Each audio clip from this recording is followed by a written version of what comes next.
झारखंड के पूर्व सीएम एवं जेएमएम नेता चंपई सोरेन ने मंगलवार को साफ कर दिया है कि वो बीजेपी ज्वाइन करेंगे। अब 30 अगस्त को वो बीजेपी में शामिल भी हो जाएंगे। सूत्रों की माने तो चंपई सोरेन के इस ऐलान के बाद बीजेपी में सब कुछ ठीक नहीं चल रहा है। झारखंड बीजेपी के अध्यक्ष बाबूलाल मरांडी इस पूरे मामले से नाराज बताए जा रहे हैं। सूत्रों की माने तो बाबूलाल मरांडी चाहते थे कि चंपई सोरेन सीधे सीधे बीजेपी में नहीं आए, बल्कि वो अपनी अलग पार्टी बनाकर एनडीए का हिस्सा बने और मिलकर चुनाव लड़ें। इससे झारखंड मुक्ति मोर्चा के आदिवासी वोटों में सेंध लगाई जा सकती है। लेकिन अब उनके बीजेपी में आने की घोषणा के बाद वो नाराज बताए जा रहे हैं। मंगलवार को ही बाबूलाल मरांडी ने पीएम नरेंद्र मोदी से मुलाकात की। इस मुलाकात के कई सियासी मायने मतलब निकाले जा रहे हैं। माना जा रहा है कि इस बैठक में चंपई सोरेन की पार्टी में भूमिका पर चर्चा भी हुई होगी।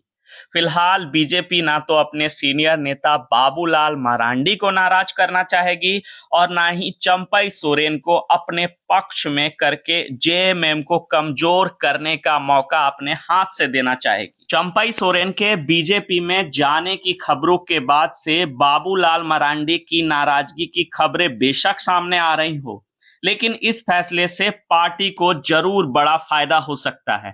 राजनीतिक जानकार मानते हैं कि चंपई सोरेन के जरिए बीजेपी विधानसभा चुनावों में जेएमएम के आदिवासी वोट बैंक में बड़ी सेंधमारी कर सकती है। चंपई सोरेन की कोल्हान की सीटों पर अच्छी पकड़ है, खासकर पोटका, घाटशिला और बहरागोड़ा, ईचागढ़, सरायकेला खरसावां व पश्चिम सिंहभूम जिले के विधानसभा क्षेत्रों में उनका बड़ा वोट बैंक है और वो अपने दम पे नतीजों को पलट सकते हैं।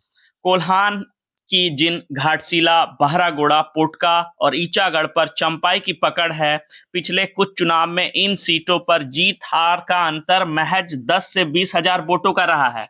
ऐसे में चंपई सोरेन वहां से बीजेपी के लिए जीत दिलाने में सफल हो सकते हैं। वहीं दूसरी ओर अगर बाबूलाल मरांडी की बात करते हैं तो बाबूलाल मरांडी इस वक्त बीजेपी के प्रदेश अध्यक्ष हैं। बाबूलाल मरांडी झारखंड के पहले मुख्यमंत्री रहे हैं। आदिवासी वोटों पर उनकी अच्छी पकड़ मानी जाती है। इनकी ताकत का अंदाजा इस बात से लगाया जा सकता है कि 2004 के चुनाव में जब यशवंत सिन्हा जैसे दिग्गज बीजेपी से हार गए थे, तब कोडरमा से बाबूलाल मरांडी ने जीत हासिल की थी।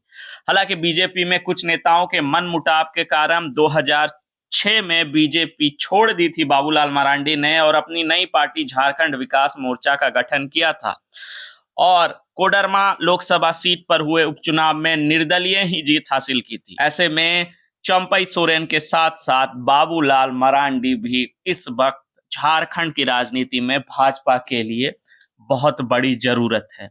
इन दोनों के बीच समन्वय बनाकर पार्टी इस विधानसभा चुनावों को कैसे लड़ सकती है, ये देखने वाली बात होगी। इस पूरी खबर पे आपकी क्या राय है, हमें कमेंट बॉक्स में जरूर लिखें और खबरों के लिए हमारे साथ जुड़े रहें, देखते रहें न्यूज़ टेल। बेहतरीन खेतों से आती है लक्ष्मी रसोई का प्रीमियम क्वालिटी हल्दी पाउडर, जो है हल्दी के गुणों से परिपूर्ण और जो रखे आपकी सेहत का ख्याल, हर डिश की रंगत और उसकी स्वाद बढ़ाए। लक्ष्मी रसोई का प्रीमियम क्वालिटी हल्दी पाउडर आज ही घर ले आइए।